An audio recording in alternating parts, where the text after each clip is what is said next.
That's why Hit him there. that's just when it hits you, and the wrist and Martial arts, they punch with these two knuckles, right? I know boxing, what do they punch with boxing? Huh? Is it top two knuckles too? Even though you've got gloves on. But you can use that as well. Yeah, okay. Well, Wing Chun uses the bottom two, which is the exact opposite. General argument is these two are weaker, right? Why would you use these two knuckles? Because these two are much bigger and stronger, right? The truth of the matter is, hitting end on, even if you've got a chopstick end on, I go like that, if I go straight in, it'll stab a hole in him. It won't break the chopstick, right? Chopsticks are much weaker than the knuckles, right? Knuckles can, bones can take, thousands of pounds of force, right? So what we're saying is, yeah, these ones are stronger. Might take like 5,000 pounds to break those. You might be able to break these with 3,000 pounds, but most you can punch is 200 pounds. So guess what? Both will do the job, right? So why do we use these? Well, they're smaller. So what do you reckon? If I stab him with a chopstick here, compared to stabbing him with a knife with the same force, which will do more damage? Nice. Why? Sharper. Sharper. Well, guess what? These are sharper. So therefore, if it's not going to break my knuckles, I hit with these, it's going to be sharper and it's going to end up delivering the force in a concentrated area. Okay. So that's one thing. 90% of the martial artists has got different ideas because they use these knuckles, right? Okay. Second thing that we want to talk about, and this is what amazes me about Moy when she invented Wing Chun. They didn't have Newton's laws of physics and all that sort of stuff, yet the techniques are so much based on that theory, right? Especially the theory of Newton's third law, which is? Okay. Each force has, have they word that? Okay, all right. So, yeah. So, what happens is, in Wing Chun, if I throw a punch at Scott, and that's why we have it on our T-shirt here, right? That you go bang right there. But when it touches Scott, what happens to Scott's body? Well, it exerts an equal opposite force in that direction. My force is going into Scott that way, so your body reacts Newton's third law towards me. Yeah. So therefore, when that happens, you've got a force going that way towards me. What other force have you got there? There's one other one. Yeah, gravity, right? So you've got a force coming towards me this way, you've got a force going down that way, which is gravity. The resultant force is something in between, like, if they were equal, 45 degrees, right? Yeah. So somewhere around 45 or between 45 and 90, right? So what happens at the Wing Chun punch, when it's loose, our wrists can move.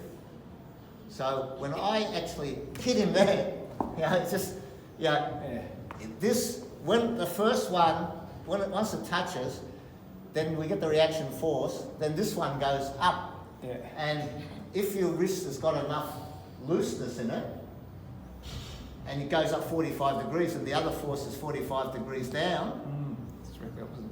it's directly opposite his force. So therefore, that force of his, the resultant, the total is that way. If I go forward, it's only against his reaction forward force. If I hit him upwards, right, it's against his weight, but this one goes at the angle, is directly against his maximum force. So if his weight was, say, 91. 91, say this force here is, let's say, the same 91, when you add it together, what would be the resultant vector? What would be the magnitude? Yeah, but what would be 91, 91?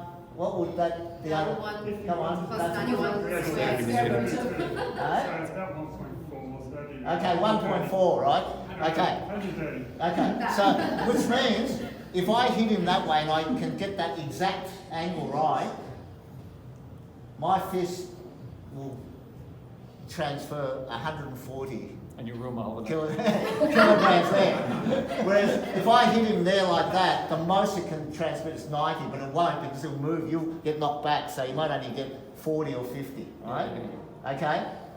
So if I go upwards, like an uppercut, and lift him off the ground, I can get 91 into there. But this way, I can get 140, and it becomes automatic. So that's why when when it hits, and the wrist action is automatic, goes in there, and then it delivers the force in the correct angle. With a lot of practice, you'll get used to getting the correct angle, right? When we hit that table bag, a lot of times later you'll develop how to get that force, because if you hit that bag, it slides across and moves away. A lot of the force doesn't go into it. It goes in pushing the bag across the table. So after a lot of practice, you tend to be able to put more and more force in it and move it less and less, which means more and more of your force goes into that bag, right? I've got one of those. Yeah, so basically, the Wing Chun punch has a lot of advantages, right, on getting the power. Everyone understand that? Yes.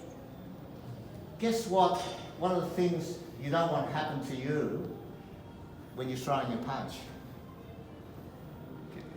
Get hit at the same time, right? I mean, every time you throw a punch, your opponent's got a chance of creating an opening.